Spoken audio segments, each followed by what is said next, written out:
Words and phrases people use to describe me. Strength, no quit, no excuses, animal, beast, American hero. Words and phrases I use to describe myself. Fallible, weak, never good enough, sometimes worthless, but hopeful. You want my secret? Hope, not confidence. That's my only secret. Despite what a lot of people assume, I'm not one of those people with an overabundance of confidence.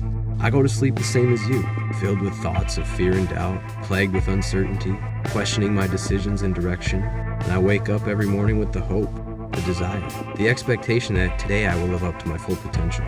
Today I'll push myself beyond any limitations life tries to serve me. I suppose before being wounded in combat, I had that soldier mentality. I was invincible. I was confident. Nothing could touch me. Nothing that hoped to stay standing stood in my way. I was fearless, motivated. I was living a life at a pace that couldn't catch up to me because I was indestructible. That all changed when I was laid up in a hospital bed for the better half of 2 years. My mind replayed the dreams of my life like a broken fucking record. I was forced to consider my choices, my direction. I was forced to rethink life and every single thing I'd ever worked for. Even during this time though, my confidence, motivation, my relentless spirit did not waver. I was focused on a full recovery. I was determined to return to duty. Sometimes life throws us curveballs. Sometimes things are just out of our control. When I was medically retired from the Army, I quit. Plain and simple, I quit on life. Entirely. Felt like there was nothing else for me. Nothing more I had to offer this world. I self-medicated with alcohol. The whiskey numbed my raging thoughts. It shut my brain up, but only for a little while. Inevitably, the demons came out in full force. I was driven by my anger. I was fueled by my depression, and suicide haunted my thoughts daily. I spent days and nights in jails and in psych wards at hospitals. I went through a 30-day inpatient psychiatric program and saw a psychologist regularly for 2 years. Nothing helped because I didn't want to be helped. I wanted to give up, give in and withdraw from life completely. Every fucking day, I hated myself for not having the courage to pull the trigger and end my suffering. The only thing that saved me was hope.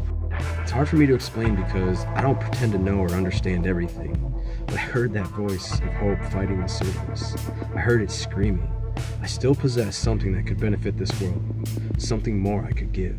I always give all the credit to my friends and family who carried the full weight of my burdens during this period of my life, a time when I wasn't strong enough to carry them for myself. But right now, and just this once, I'm gonna give myself some credit because I want you to give yourself credit for the shit you've overcome in your life.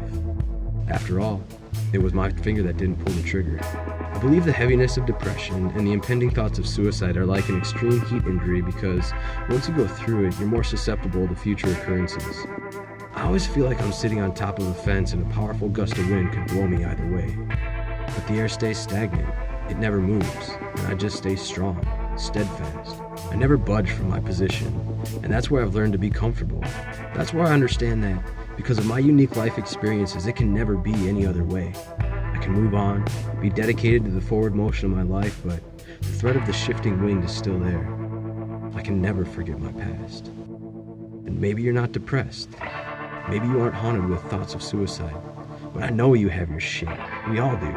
We all have that shit that tries to slow us down or hold us back. And it's all the same shit. My point is this. My shit doesn't stop me, and your shit doesn't have to stop you either. Every time I face a challenge, I have my doubts. There's the repetitive drone inside my head saying, you can't do it. You aren't good enough. You should just save face and crawl back into that dark room. I've learned to ignore that influence because it's a fucking liar. Instead, I listen to the voice that says, fuck it. It doesn't matter. Just do your best and be content with the outcome. And to be honest, this voice has never failed me. There's nothing I've faced that I haven't achieved, even in the face of such strong self-doubt. Listen to the right voice because if I can be successful, so can you. And this is my new purpose. This is what Straight Legless is all about. This is the life that fills that hole in my heart. I want to live as an example. I want to live my life in such a way that motivates and inspires others to never give up the fight. Sometimes we're up, sometimes we're down, but we stay in the fight. We stand strong. We remain an immovable force. Life is all about the endless pursuit of becoming the best possible versions of ourselves, and there's no fucking finish line. We have to fight day in and day out. Whereas I am empathetic to your own unique challenges, I don't care. It doesn't matter. The only thing that matters is you never give up the fight. Get straight legless on that bitch.